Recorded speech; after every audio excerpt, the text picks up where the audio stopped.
जय एवरीवन, स्वागत है आपका वी नेशन ट्रिपल वन के एक नए एपिसोड में।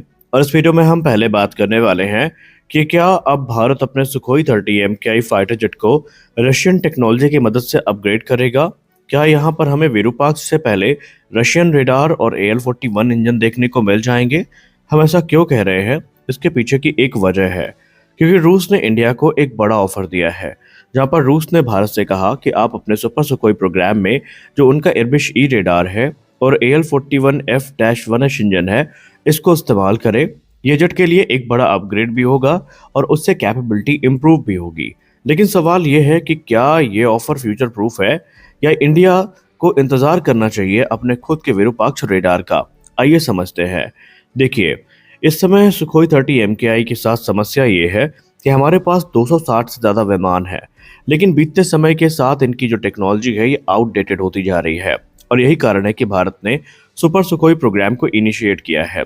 लेकिन इस बात से हम इनकार नहीं कर सकते कि पहले विमान को आने में तकरीबन 2031 तक का समय लग सकता है और पूरा जो प्रोग्राम है ये 2040 तक चल सकता है। यानी ये प्रोग्राम बहुत लंबा चलने वाला है और भारतीय वायुसेना इस समय जल्दी से जल्दी इन जेट्स को अपग्रेड करना चाहती है।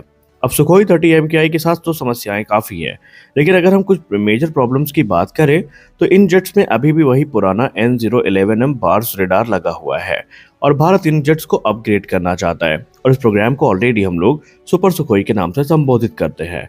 अब रूस ने इसी का शॉर्ट टर्म सोल्यूशन भारत के सामने रखा है। रूस ने कहा कि हम आपको अपना एयरबिश ई रेडार ऑफर कर रहे हैं।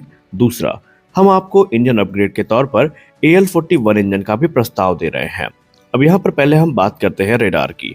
यहाँ पर अगर हम एयरबिश ई की बात करें तो ये भी एक पेसा रेडार है जो पहले से सुखोई 35 फाइटर जेट में इस्तेमाल हो रहा है। अगर हम इसकी खासियत की बात करें तो ये वैसे तो 400 किलोमीटर की जो डिटेक्शन रेंज है उसको ऑफर करता है आइडियल कंडीशन में, और ये जो हाई पावर ट्रांसमिशन है उसको भी अलाउ करता है। लेकिन ये ऐसा रेडार नहीं है, यानी कि ये फ्यूचर टेक्नोलॉजी नहीं मानी जा सकती और भविष्य में इसमें समस्याएं आएंगी। और जो दूसरा बड़ा प्रस्ताव है वो इंजन को लेकर है। रूस ऑफर कर रहा है अपना AL-41 इंजन। ये वही इंजन है जो ऑलरेडी सुखोई 35 में लगा हुआ है।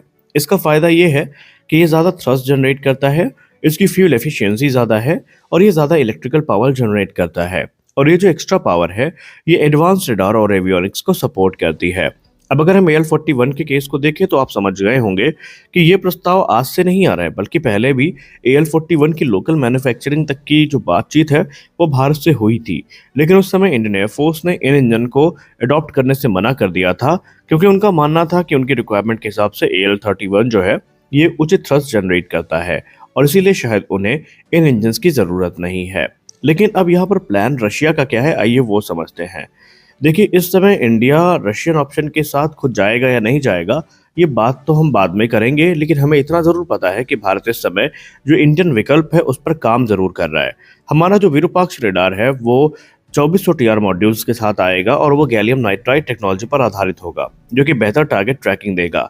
लेकिन यहाँ पर प्रॉब्लम यह है कि अभी डेवलपमेंट स्टेज में हो। रिपोर्ट के हिसाब से अभी यहाँ पर 3 से 4 साल इसको मैच्योर होने में लग सकते हैं। उसके अलावा भारतीय वायुसेना के सामने सबसे बड़ा सवाल ये खड़ा है कि आपको शॉर्ट टर्म सोल्यूशन के तौर पर अगर आप जाते हैं तो आपका प्रोग्राम तेज़ होगा। अगर आप सारी चीज़ें इंडिजिनस का वेट करते हैं तो आपको इंतज़ार करना पड़ेगा। तो हमारे पास दो ऑप्शन है।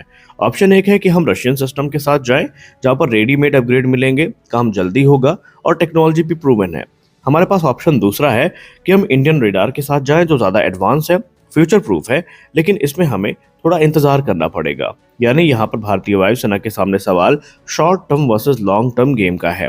अब यहाँ पर इंडियन एयरफोर्स क्या निर्णय लेती है वो देखना इंटरेस्टेड होगा।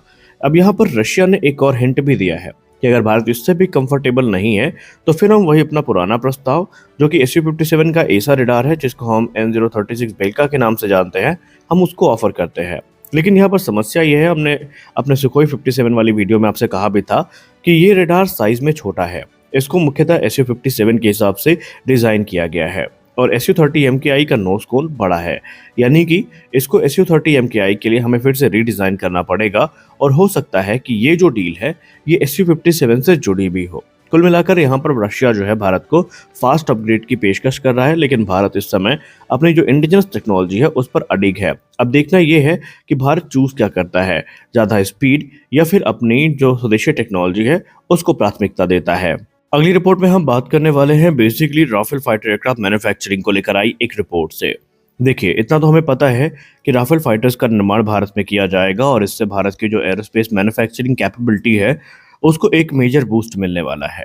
लेकिन हाल ही में एक रिपोर्ट सामने आई है जो ये बताती है कि अब यहाँ पर सिर्फ राफेल को खरीदने तक मामला सीमित नहीं रहेगा, बल्कि पूरे भारत में जो मैन्युफैक्चरिंग नेटवर्क है और इंडस्ट्रियल नेटवर्क है वो तैयार किया जा रहा है।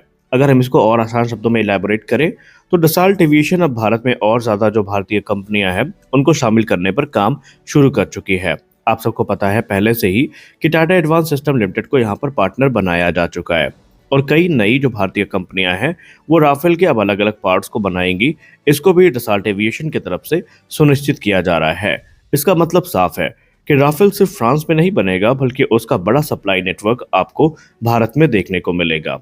अब यहाँ पर एक बड़ी साझेदारी जो अभी डसॉल्ट एविएशन की हुई है राफेल पार्ट्स मैन्युफैक्चरिंग को लेकर, उस पर यह पता चला है कि एरेशिया और डेप्सिस सॉल्यूशन दो कंपनियां हैं जो राफेल के पायलन्स का निर्माण करेंगी। अब पायलन के बारे में तो आपको पता ही है कि पायलन वो स्ट्रक्चर होता है जो फाइटर जेट के जो विंग्स हैं उनके नीचे लगा होता है और उसी पर जो मिसाइल हो गई, बॉम्ब हो गया, टारगेटिंग पॉड हो गया, फ्यूल टैंक हो गया, इनको माउंट किया जाता है। यानी यानी जो जेट के हथियार है वो इन्हीं पायलन्स पे लगते हैं। और राफेल से जुड़ी इंडस्ट्री अब भारत के अलग अलग शहरों में फैल रही है। जैसे कि अगर हम एरेशिया के ऑफिस की बात करें तो वो गुरुग्राम में है, जबकि दूसरा जो बड़ा मैन्युफैक्चरिंग हब है वो हैदराबाद होने वाला है। हैदराबाद में पहले से ही डीआरडीओ, एचएएल और कई प्राइवेट प्लेयर्स हैं जो वहां पर स्टैब्लिश हैं और इसीलिए डसॉल्ट एविएशन नॉर्थ इंडिया और साउथ इंडिया हर जगह अपना जो डिफेंस मैन्युफैक्चरिंग इकोसिस्टम है उसको बना रहा है। देखिए, इसके बहुत सारे फायदे हैं अगर आप लॉन्ग टर्म में देखें। यहाँ पर सिर्फ पार्ट्स बनाने की बात नहीं है, बल्कि इसके बड़े फायदे ये हैं कि मेंटेनेंस आसान होगा। जी हाँ, राफेल के लिए पार्ट्स भारत में बनेंगे तो जाहिर सी बात है अपग्रेड और मेंटेनेंस हमारे लिए काफ़ी आसान हो जाएगा। इसके अलावा जो फॉरेन डिपेंडेंसी है ये ख़त्म हो जाएगी।